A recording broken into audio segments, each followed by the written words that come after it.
लहानपणापासून इच्छा होती की वाघ बघायचो, म्हणून निघालोय भयानक अशा जंगलात वाघ बघू. वाघ बघितल्यावर एकट्याक भीती वाटूक नको म्हणून 3 वन विभागांच्या कर्मचाऱ्यांका सोबतीक घेतलंय. वाघाक शोधू गेलं पण दिसली हरणा. जंगलात एक म्हातारो आजोबा दिसलो. ते काय विचारलंय वाघ खय भेटात. तो उभ्या उभ्यानी झोपा काढीत होतो.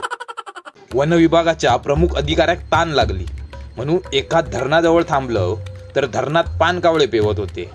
कासवा होती. आम्ही म्हटलं हे काय आमचा बिघडवणार. पण जसे धरणात मगरी दिसले माझ्या आधी वन विभागाच्या कर्मचाऱ्यांनीच पळ काढला नाही. मग मी धाडसान त्या मगरींका हाकलून लावलंय आणि मग फायनली एका झाडाच्या पाठीमाका वाघ दिसलोच. वा वा वा वा वा केवढा तादवांड. पण मी घाबरतय. हात लावून दिलंय ते का. मी हात लावलोय म्हणून जरा वाघ घाबरलो. आता गावात माझे चर्चे. अवीन वाघाक हात लावला.